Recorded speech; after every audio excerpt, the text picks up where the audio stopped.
Le troisième topo concernant le syndrome occlusif va parler de l'occlusion de l'intestin grêle avec obstruction.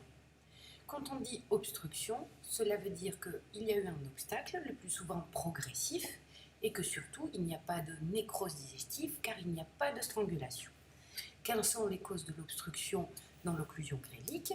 La cause peut être endoluminale par iléus biliaire, donc un calcul vésiculaire qui va se retrouver dans la lumière digestive, par un bézoar ou un bézoar qui correspond à un corps étranger, ou par des parasites tels que les ascaris.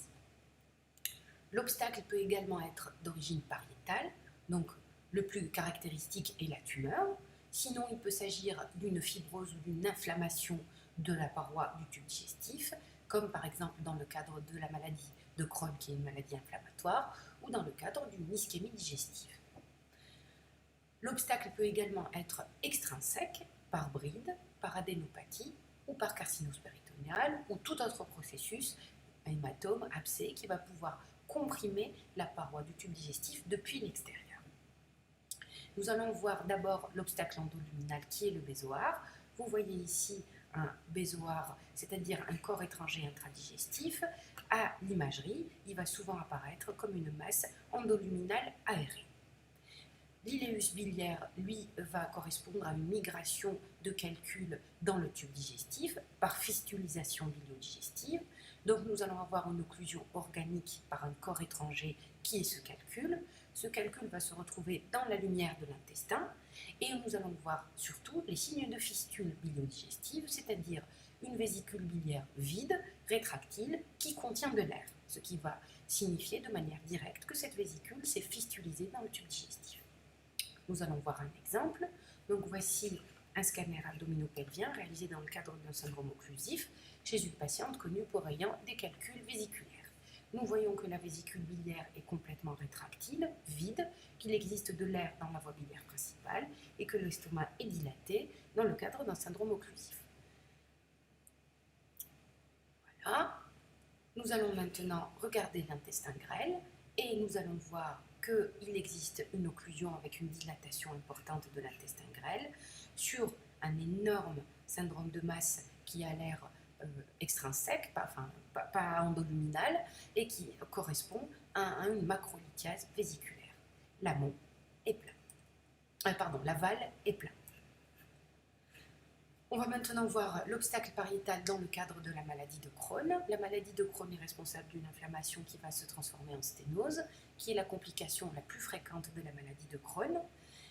Elle va se manifester par un épaississement focal des anses grêles, dont l'origine va être inflammatoire ou fibreuse, donc inflammatoire dans le cadre d'une poussée aiguë de Crohn, fibreuse dans le cadre de la cicatrisation de cette maladie de Crohn, ou bien dans le cadre d'une transformation néoplasique de cette maladie de Crohn.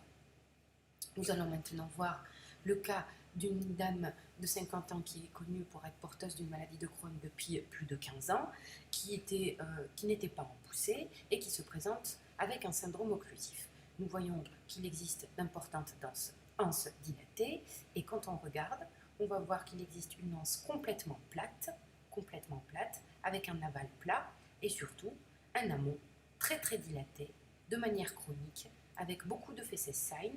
Le feces sign, c'est la présence de matière fécale dans l'intestin grêle et qui correspond à un mécanisme plutôt chronique de mise en place de cette occlusion. Voilà, dilatation importante de l'intestin grêle en rapport avec l'occlusion.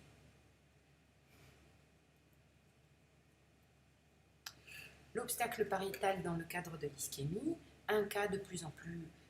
La situation clinique à laquelle on est de plus en plus confronté, c'est l'entérite radique, c'est-à-dire un épaississement focal de l'intestin grêle surtout, au niveau d'une zone qui a été radiothérapée par voie externe et qui va entraîner une sténose de la lumière digestive responsable d'une occlusion. Nous pouvons également avoir des tumeurs gréliques, comme ici un adénocarcinome grélique, qui va se présenter sous forme d'une masse plutôt irrégulière mais circonférentielle, sténosante, donc avec une dilatation d'amont comme on peut le voir ici, et qui se rehausse après prise de contraste, après injection de produits de contraste. Voici un autre cas d'obstacle extrinsèque qui est la carcinose péritonéale. Nous voyons ici qu'il existe une dilatation des anses digestives en rapport avec une occlusion grélique, mais surtout, nous voyons un nodule péritonéal très suspect de carcinose péritonéale.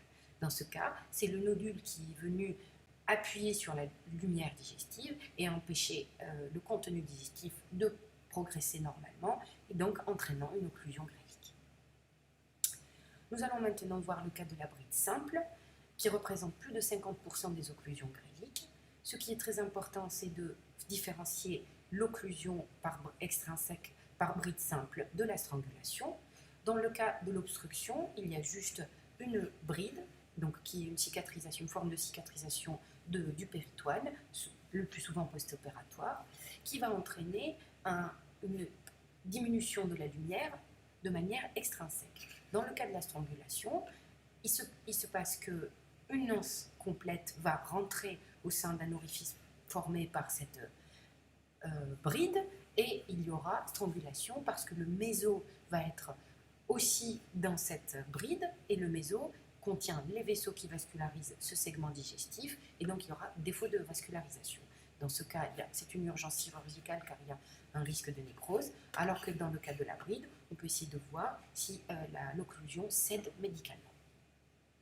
Nous allons maintenant voir un cas de bride. Donc, une patiente âgée de 80 ans aux antécédents d'appendicectomie qui se présente avec un syndrome occlusif. Je suis le côlon en bas, je vois la dernière anse et juste après cette dernière anse, ce que je vais constater, c'est qu'il y a un niveau lésionnel avec du grêle plat qui était la dernière anse et du grêle très très dilaté. À ce niveau-là, avec un léger épaississement du péritoine à ce niveau, un aspect infiltré du méso et qui correspond à une bride simple. Le reste de l'intestin grêle d'amont est très dilaté, donc il existe bien un niveau lésionnel en rapport avec une occlusion organique sur bride simple, sans strangulation. Voilà.